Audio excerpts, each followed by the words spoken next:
नमस्कार, आप देख रहे हैं डीडी न्यूज। आपके साथ मैं हूं गौरव श्रीवास्तव। ब्रिटेन में बदलाव, जी हां, ब्रिटेन में अब की बार बहुत बड़ा बदलाव देखने को मिल रहा है, क्योंकि अब की बार के आम चुनाव में जिस तरह से जो मतदान हुआ और उसके बाद जो आज नतीजे आ रहे हैं वो कंजर्वेटिव पार्टी को अब बाहर का रास्ता दिखाते हुए नजर आ रहे हैं। और साफ तौर पर हम देख रहे हैं कि इसमें बहुत बड़े एक बदलाव की बयार यहां पर नजर आ रही है। और ये सब कुछ इसलिए मुमकिन हो पाया है क्योंकि हमने देखा था जो नीतियां थी, जो रणनीतियां थी, वो अब की बार बदलती हुई नजर आई। और इन्हीं नीतियों और इन्हीं रणनीतियों के दम पर अब की बार जब जनता ने वोट दिया तो अब की बार एक बड़े बदलाव की तस्वीर यहां से निकलती हुई साफ हो पाई है। क्या कुछ आंकड़े लगातार निकलकर सामने आ रहे हैं, कौन किस सीट से आगे चल रहा है, कौन पीछे चल रहा है, और अब की बार जो सत्ता में काबिज होती हुई लेबर पार्टी नजर आ रही है उसकी अब की बार क्या नीतियां रही, क्या रणनीतियां रही और किस तरह से मजबूती के साथ उसने दाव खेला कि अब की बार वो पूर्ण बहुमत के साथ सत्ता में आती हुई नजर आ रही है। इन तमाम बड़े पहलुओं पर हमारा फोकस रहेगा। तो चलिए शुरुआत करते हैं अपने इस खास कार्यक्रम की, लेकिन सबसे पहले नजर डालते हैं इस वक्त की हेडलाइंस पर। ब्रिटेन आम चुनाव में ऋषि सुनक पर भारी पड़े कीर स्टारमर। लेबर पार्टी ने 326 के बहुमत के जादुई आंकड़े को किया हासिल। 14 साल बाद हुई सत्ता में वापसी। कीर स्टारमर होंगे ब्रिटेन के अगले प्रधानमंत्री। स्टारमर ने चुनावी वादे पूरे करने का दिया आश्वासन। नतीजों को बताया बदलाव का जनादेश।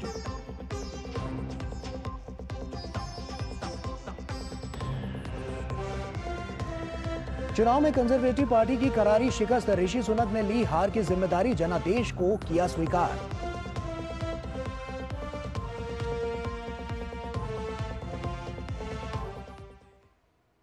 ब्रिटेन में लेबर पार्टी ने आम चुनाव जीत लिया है। 650 सदस्यों वाली संसद में पार्टी ने बहुमत का आंकड़ा पार कर लिया है और बड़ी जीत की तरफ बढ़ रही है।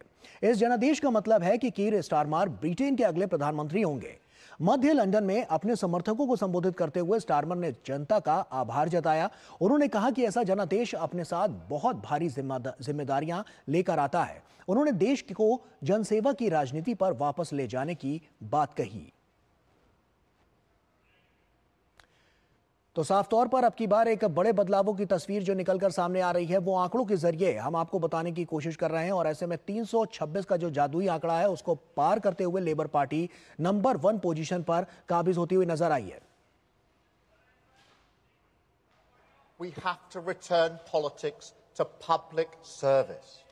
Show that politics can be a force for good. Make no mistake. That is the great test of politics in this era. The fight for trust is the battle that defines our age. It is why we've campaigned so hard on demonstrating we are fit for public service. Service is the precondition for hope. Respect, the bond that can unite a country. Together, the values of this changed Labour Party are the guiding principle for a new government. Country first, party second. और वहीं चुनाव में conservative party को करारी शिकस्त मिली है। ऋषि सुनक ने हार की जिम्मेदारी लेते हुए लेबर पार्टी को जीत की बधाई दी। 2019 में सुनक प्रधानमंत्री बने थे, लेकिन इस बार वो अपनी जीत नहीं दोहरा सके। The Labour Party has won this general election, and I have called Sir Keir Starmer to congratulate him on his victory. Today, power will change hands in a peaceful and orderly manner, with goodwill on all sides. That is something that should give us all confidence in our country's stability and future. The British people have delivered a sobering verdict tonight. There is much to learn and reflect on, and I take responsibility for the loss. To the many good, hard-working Conservative candidates who lost tonight, despite their tireless efforts, their local records of delivery, and their dedication to their communities, I am sorry. तो ऋषि सुनक को आप सुन रहे थे, उन्होंने साफ तौर पर बधाई दी है। ऐसे में ऋषि सुनक पर कौन से मुद्दे अब की बार भारी पड़े हैं ये जानना भी बहुत जरूरी है, क्योंकि सरकारी स्वास्थ्य सेवा के तहत उपचार के लिए बढ़ती प्रतीक्षा सूची ये एक बड़ा मुद्दा यहां पर साबित होती हुई नजर आई है। और इसके अलावा अप्रैल 2024 में 76 लाख पहुंच गई थी प्रतीक्षा सूची में शामिल लोगों की संख्या, जिससे लोग वहां पर काफी प्रभावित हुए और इसी बात को लेकर अब की बार के मतदान में यह बड़ा बदलाव नजर आ रहा है। आम ब्रिटिश नागरिकों के लिए सरकारी स्वास्थ्य सेवा बेहद अहम है और ऐसे में नागरिकों के लिए जो सरकारी स्वास्थ्य सेवा है यह अब की बार का बड़ा मुद्दा बनती हुई नजर आई। और इसके अलावा भी तमाम ऐसे मुद्दे हैं जिन पर हमारा फोकस है और हम आपको बताएंगे भी कि क्या क्या ऐसे मुद्दे रहे हैं। ब्रिटिश नागरिकों की घटती आय को लेकर भी नाराजगी थी और हमने देखा था कि अब की बार के जो टैक्स हैं उसमें भी बहुत ज्यादा बढ़ोतरी की एक बड़ी बात निकलकर सामने आई थी, जो भी अब की बार का बहुत इंपॉर्टेंट फैक्टर साबित हुआ इस चुनाव में। आय में वृद्धि के हिसाब से सबसे खराब रहे पिछले 15 वर्ष। तो आय में वृद्धि के हिसाब से ये पिछले जो 15 वर्ष रहे हैं वो काफी खराब रहे हैं और ये अपने आप में बहुत बड़ा मुद्दा अब की बार बनता हुआ नजर आया। आप्रवासियों की समस्या का नहीं खोजा जा सका कोई ठोस समाधान और ये तमाम ऐसे अलग अलग मुद्दे हैं, तमाम ऐसे फैक्टर्स हैं जो अब की बार के चुनाव में सबसे ज्यादा इस चुनाव को प्रभावित करते हुए नजर आए हैं। आंकड़ों के जरिए जो सीटों में परिवर्तन नजर आ रहा है, अदालतों में अटक कर रह गई सुनक सरकार की रवांडा नीति को लेकर भी तमाम यहां पर हमने देखा था कि नीतियां बनती हुई नजर आई थी, लेकिन ये जो रणनीति थी वो अब की बार कारगर साबित नहीं हो पाई। अवैध प्रवासियों को रवांडा भेजने का इसमें प्रावधान था, लेकिन इस पर कोई बहुत ज्यादा जोर नहीं दिया गया, जिसकी वजह से इस तरह की स्थितियां यहां पर देखने को मिली जो आंकड़ों के जरिए, सीटों के जरिए नजर आ रही है। दैनिक जरूरतों की बढ़ती लागत से आम लोगों को कठिनाइयों का सामना करना पड़ा।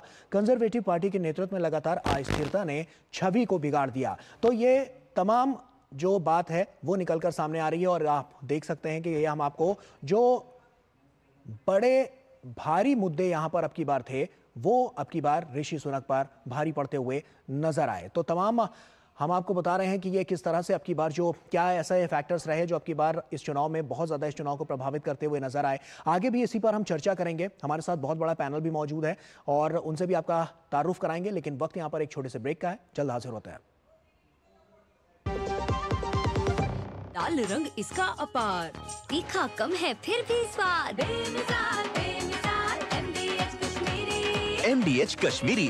MDH। बात जब पीढ़ियों के लिए बनने वाले घर की हो तो जिम्मेदारी बड़ी हो जाती है। गैलेंट समझता है ये जिम्मेदारी। अब डबल M रिब्स के साथ गैलेंट एडवांस TMT रीबार, निर्माण का रियल हीरो।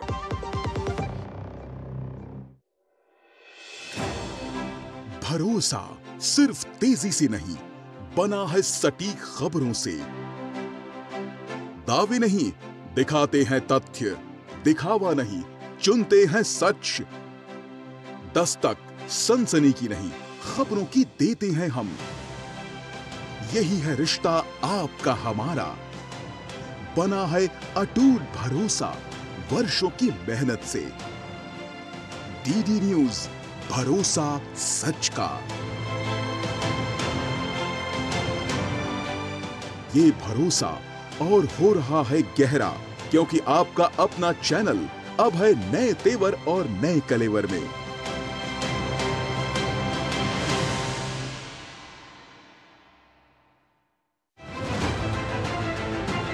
दुनिया की सबसे तेज रफ्तार और 5वीं सबसे बड़ी अर्थव्यवस्था, विश्व स्तर के बुनियादी ढांचे, भारत की फिनटेक क्रांति की कहानी मेक इन इंडिया और स्टार्टअप इंडिया की सफलता की, आर्थिक जगत की सुर्खियां, आम आदमी के लिए क्या है मायने, शेयर बाजार और दूसरे फाइनेंशियल मार्केट्स के तमाम अपडेट्स, कारोबार जगत की बड़ी खबरों का सटीक और सरल विश्लेषण। देखिए इकोनॉमी टुडे सोमवार से शुक्रवार सुबह 9:30 बजे सिर्फ DD न्यूज़ पर।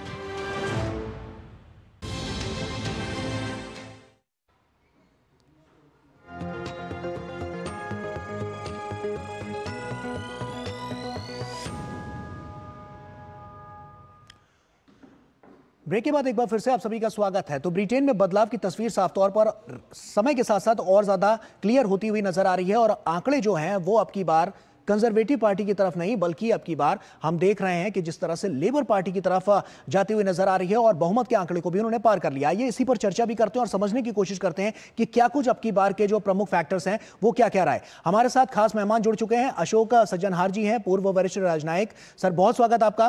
प्रोफेसर गुलशन सचदेवा जी हैं जो कि school of international studies JNU से हमारे साथ जुड़ रहे हैं, आपका भी बहुत बहुत स्वागत है। और साथ ही साथ हमारे साथ हमारे सहयोगी मालिके अख्तर भी जुड़ रहे हैं।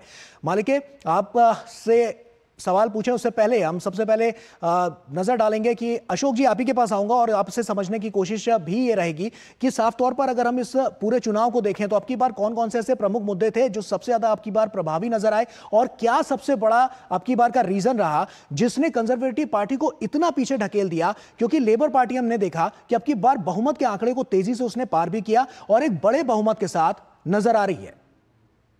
जी बहुत धन्यवाद गौरव, और आपने बिल्कुल ठीक जो मुद्दे बताए थे जिसकी वजह से ये यहाँ पर मतदान हुआ है कल, तो मैं कहूंगा सबसे ज्यादा महत्वपूर्ण जो यहाँ पर एक सेंटिमेंट रहा है वो रहा है चेंज का, वो रहा है बदलाव का। दूसरा रहा है एंटी इनकम्बेंसी का। यहाँ पर 14 साल से कंजर्वेटिव सरकार चली आ रही है और उसके बाद लोग चाहते थे जो कुछ बदलाव होना चाहिए, परंतु मैं समझता हूं जो पिछले जो 2019 में जब सरकार आई थी बोरिस जॉनसन की, इतनी ज्यादा भारी मेजॉरिटी थी उसको गौरव, उन्होंने सोचा था जो वो अगली काफी जनरेशंस तक वो आगे चलेंगी, परंतु जिस प्रकार का बर्ताव था जिसे कहा जाता है पार्टी गेट, ये बोरिस जॉनसन का, और उसके बाद बहुत अल्प समय के लिए जब लिज ट्रस आई और लिज ट्रस की जो डिजास्टर्स इकोनॉमिक पॉलिसी, मेरे ख्याल से तभी से लोगों ने सोच लिया था जो कंजर्वेटिव्स को अब वोट नहीं देना है। और ऋषि सुनाक ने कुछ भी किया हो, कुछ भी प्रयास किया हो, पिछले 2 साल से प्रधानमंत्री रहे हैं, 2022 में आए, उसके बाद उनकी कोई चल नहीं पाई। और जो आपने ये मुद्दे बताए हैं, चाहे वो इकोनॉमी का हो, चाहे वो हेल्थ केयर सर्विसेज का हो, फैसिलिटीज का हो, चाहे वो माइग्रेशन का हो, चाहे वो रुवांडा का हो, चाहे वो हाउसिंग का हो, ये सब मुद्दे हैं। देखिए ऐसे मुद्दे हर इलेक्शन में होते हैं, परंतु ये जो जीत है जिसको मैं अभी लंदन में हूं और यहां पर जो मैं देख रहा हूं, सुन रहा हूं, बात कर रहा हूं, लोग इसको कह रहे हैं भूचाल आया है, लोग इसको कह रहे हैं सुनामी आई है, लोग इसको कह रहे हैं जो टेक्टोनिक प्लेट्स का शिफ्ट होना हो रहा है। लेबर को कभी इतनी ज्यादा बड़ी जीत नहीं मिली है और कंजर्वेटिव को इतनी बुरी हार कभी नहीं मिली है। बिल्कुल अशोक जी, क्या जो चुनावी मुद्दे आपकी बार रहे हैं उसमें जो वादे आपकी बार लेबर पार्टी ने किए, ये बहुत बड़ा फैक्टर यहां पर साबित हुआ जिससे लोग प्रभावित हुए और बढ़ चढ़कर इस लोकतंत्र के महापर्व में जब उन्होंने वहां पर अपना मतदान किया तो उससे जो लेबर पार्टी है वो बड़े अंतर से आपकी बार देख रहे हैं कि वो जीत हासिल करती हुई नजर आ रही है? जी देखिए, एक बात यहां कहा जाता है, जो इलेक्शन होते हैं they are not for the opposition to win but they are for a ruling party to lose. मतलब ये जो कंजर्वेटिव पार्टी है उनके जो कारनामे थे उसकी वजह से उनकी ज्यादा हार हुई है। अब जो प्रोमिसेस हैं, जो देखिए पॉलिसीज में मैं कहूंगा गौरव ज्यादा अंतर नहीं है कंजर्वेटिव का और इनका ये लेबर का, थोड़े 1-2 मुद्दों पर ज्यादा अंतर है, परंतु अदरवाइज चाहे इकोनॉमी हो, नेशनल हेल्थ सर्विस हो, टैक्सेशन हो, इमिग्रेशन हो, वगैरह वगैरह, उसमें इतने ज्यादा अंतर नहीं है। परंतु फिर भी जिस प्रकार का यहाँ पर कंजर्वेटिव का व्यवहार था, का बर्ताव था, और हमने देखा है जो पिछले कुछ सालों में, ये भी हमको नहीं भूलना चाहिए, जो बहुत ज्यादा चुनौतियां आई हैं। पहले तो कोविड-19 पेंडेमिक आ गया 2020 में, उसके बाद रूस और यूक्रेन का युद्ध आ गया। ये देखिए once in a century challenges होते हैं, ये ऐसा नहीं है जो हर रोज आते रहते हैं, और उससे जूझना कंजर्वेटिव पार्टी के लिए बहुत ही मुश्किल हो गया था। और इसीलिए क्योंकि वहां पर एनर्जी प्राइसेस राइज हुए हैं, रशिया से जो ऑयल गैस आता है वो नहीं आ रहा है, इसीलिए वहां का जो आर्थिक स्तर है वो बहुत कम हो गया है लोगों का, और इससे उनमें काफी रोष आ गया था। और आपको पता है जो आर्थिक व्यवस्था और अर्थव्यवस्था ही तो बहुत ही पिवट होता है, जिसकी वजह से अगर कोई गवर्नमेंट वापस आती है या गवर्नमेंट बदलाई जाती है, तो ये सब मुद्दे बहुत ही महत्वपूर्ण रहे। बिल्कुल। गुलशन जी, आपका रुख कर रहा हूं। गुलशन जी, जैसा कि हम देख रहे हैं कि आपके बार बड़े पैमाने पर यहाँ पर बदलाव की जो तस्वीर है वो नजर आ रही है, ऐसे में आप क्या मानते हैं कि अब की बार जो हम देख रहे हैं कि कंजर्वेटिव पार्टी की जो नीतियां थी, जो रणनीतियां थी, क्या वो अब की बार कारगर नहीं साबित हो पाई, जिस वजह से अब की बार इतना बड़ा मार्जिन देखने को मिल रहा है साफ तौर पर कि लेबर पार्टी बड़े अंतर से जीत रही है, और कंजर्वेटिव पार्टी की जो सीटें जो लॉस में गई हैं वो हमने देखा जो सहयोगी दल हैं, जो अन्य दल वहां पर नजर आ रहे हैं, उनके पास जाती हुई नजर आ रही है? देखिए, जैसे एम्बेसडर साहब बता रहे थे, पिछले 2 साल से जितने भी ओपिनियन पोल यूके में हुए थे, उसमें बिल्कुल साफ नजर आ रहा था कि कंजर्वेटिव पार्टी जो है वो हारने की कगार पे है। जी।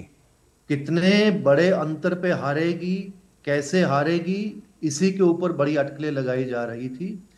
और जब से ऋषि सुनाक आए थे, उन्होंने कोशिश की थी किसी तरीके से अर्थव्यवस्था को थोड़ी बेहतर बनाने की, नई नीति बनाने की जी। और जो डैमेज उससे पहले हो चुका था कंजर्वेटिव पार्टी को, उसको किस तरीके से इम्प्रूव करने की कोशिश की थी जी। और इसीलिए शायद उन्होंने 6 महीने पहले ही चुनावों का घोषणा कर दी थी।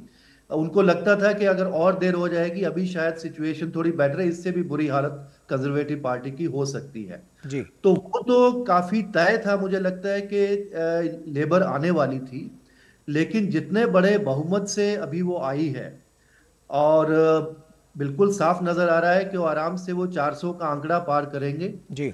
और उसके बाद जो अभी तक 100 सीट भी जो है कंजर्वेटिव पार्टी को नहीं आई है जी। लेकिन 100 से तो आगे चले जाएंगे।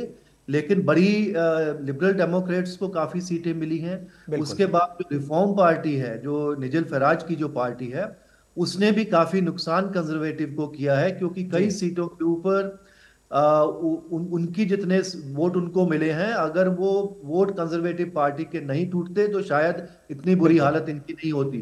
तो ये इंटरनल मामले हैं वहां के। लेकिन पिछले 14 साल के बाद से जी जो अभी ये चुनाव हुआ है, और आप ये भी देखिए कि 2 मुद्दे एम्बेसडर साहब ने बताए, पेंडेमिक का और यूक्रेन वार का। बिल्कुल। लेकिन उसके बाद आप ये भी देखिए, तीसरा बड़ा मुद्दा पिछले कई साल से जिससे जूझ रहा था जी वो था ब्रेक्सिट का। जिस तरह से वो यूरोपियन संघ से बाहर निकले, ठीक है, और जो ब्रेक्सिट डन वाली जो बात की थी इन्होंने कि हम ब्रेक्सिट को कराएंगे, उसका पूरा श्रेय लेना था।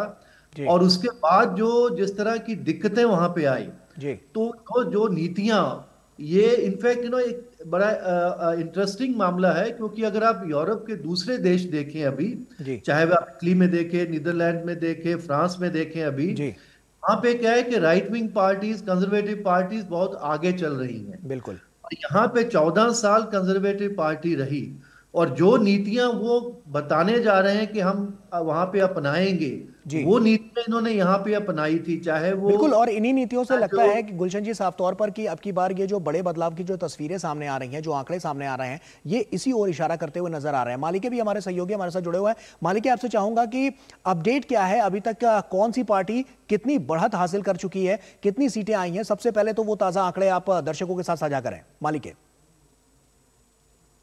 तो बहुत तेज़ी से रिजल्ट वहाँ पर डिक्लेयर हो रहे हैं, परिणामों की घोषणा हो रही है। अब सिर्फ 78 सीटें ऐसी बची हैं जिनकी घोषणा बाकी है जी। अब तक जो नतीजे आए हैं उनमें लेबर पार्टी को 386 सीटें मिल चुकी हैं, कंजर्वेटिव पार्टी को 92 सीटें मिली हैं, लिबरल डेमोक्रेट्स को 57 सीटें मिली हैं, और बाकी जो सीटें हैं 7 सीटें स्कॉटिश नेशनल पार्टी को मिली हैं, और बाकी जो सीटें हैं वो अन्य दलों में बढ़ गई हैं। जो गेन हम देख रहे हैं वो लेबर पार्टी ने सबसे ज़्यादा किया, 189 सीटें उसने गेन की हैं, और जो सबसे ज़्यादा गंवाया है वो कंजर्वेटिव पार्टी ने गंवाया है, जिसने 213 सीटें गंवाई हैं। और लिबरल डेमोक्रेट्स के खाते में भी हम देख रहे हैं कि काफ़ी गेन है, 50 सीटें उसने हासिल की हैं। अब जिस रफ्तार से सीटों का आंकड़ा बढ़ रहा है लेबर पार्टी का, उससे ऐसा लगता है कि ये जो 78 सीटें अभी घोषित होनी बाकी हैं, इनमें से भी काफ़ी सीटें उनके पक्ष में जाएंगी। और जैसा कि एग्जिट पोल में कहा जा रहा था कि 131 सीटों पर कंजर्वेटिव पार्टी रहेगी, तो ऐसा लगता है कि उसी के आसपास, या हो सकता है कि उससे पीछे ही कंजर्वेटिव पार्टी का आंकड़ा जाकर थम जाए, और ये कंजर्वेटिव पार्टी के इतिहास में उसकी सबसे बड़ी हार होगी, और ये लेबर पार्टी के इतिहास में उसकी सबसे बड़ी जीत होने जा रही है। हालांकि एक बड़ी जीत टोनी ब्लेयर के समय में हो चुकी है, लेकिन ये कि कंजर्वेटिव पार्टी के लिए वाकई बहुत मुश्किल चुनाव रहा है। बिल्कुल। अशोक जी, आप ही का रुख कर रहा हूँ। आपकी बार की जो तमाम ये मुद्दों की तो हम बात ही कर रहे हैं, लेकिन उसके अलावा जो पार्टी की रणनीतियां हैं उस पर भी बात करना बहुत ज़रूरी है। मेरा सवाल आपसे ये है कि जो आंतरिक कमजोरियां पार्टी के भीतर कंजर्वेटिव पार्टी के अंदर देखी गई, ये आपकी बार भी एक बड़ी वजह मानी जा रही है, क्योंकि हमने बीते 5 साल में देखा कि 4 प्रधानमंत्री बने। तो ऐसे में ये जो तमाम शीर्ष नेतृत्व जिसकी बात की जा रही है, वहां पर बड़े बदलावों की जब तस्वीर साफ होती हुई नजर आई, बड़े बदलाव में बड़ी जिम्मेदारियां आई, तो कहीं ना कहीं ये भी एक बहुत इंपॉर्टेंट प्रमुख वजह रही। या आप मानते हैं ये बहुत बड़ा पॉइंट है कि जिसकी वजह से आपकी की बार ये एक बड़ा बदलाव देखने को मिल रहा है? सॉरी जी, आप बिल्कुल ठीक कह रहे हैं गौरव। जो इसमें जो बदलाव हमने देखे हैं, क्योंकि जैसे मैंने पहले भी कहा, जब 2019 में इतनी ज्यादा बढ़त लेकर कंजर्वेटिव पार्टी आई थी बोरिस जॉनसन की लीडरशिप में जी, तो लोगों ने वहां पर यह बताना शुरू कर दिया था, जो अब काफी कम से कम 1-2 जनरेशन तक तो कंजर्वेटिव पार्टी को वहां से कोई नहीं हिला सकता है। परंतु उनकी जो नीतियां, बोरिस जॉनसन का जिस प्रकार से उन्होंने अपनी एडमिनिस्ट्रेशन को रन किया, लिज ट्रस ने जो किया, तो उसकी वजह से जो भी उनके पास पॉलिटिकल कैपिटल था, जो भी उनके पास एडवांटेजेस थे पब्लिक सेंटिमेंट में, वो सब एकदम चूर चूर हो गए। और अब लेबर पार्टी आई है वहां पर, जैसे आपने बताया, टोनी ब्लेयर के भी शायद रिकॉर्ड 1997 को वो क्रॉस कर जाएगी, परंतु कंजर्वेटिव पार्टी तो बहुत ही कम नंबर पर आएगी। बिल्कुल, ये सब तमाम ऐसे आंकड़े हैं जो लगातार हम दर्शकों के साथ साझा कर रहे हैं। हम सुबह से इस पर बने हुए हैं, और जो ब्रिटेन में जो स्थितियां हैं, परिस्थितियां हैं, और जो आपकी बार लेबर पार्टी आगे बढ़ती हुई नजर आ रही है, वो आपकी बार साफ तौर पर नजर आ रहा है। बहुत बहुत शुक्रिया अशोक जी आपका, गुलशन जी आपका, और मालिके आपका तमाम बातचीत हमसे यहाँ पर करने के लिए, और साफ तौर पर ये जो बड़े बदलावों की बड़ी तस्वीर है, इस पर ये आंकड़े अपने रखने के लिए बहुत बहुत शुक्रिया। और इसी के साथ हमारी खास पेशकश में फिलहाल इतना ही। आगे भी हम इस पर बने रहेंगे, लेकिन यहाँ रुक रहे हैं हम कुछ देर के लिए। हमारी पूरी टीम को दीजिए इजाजत। नमस्कार।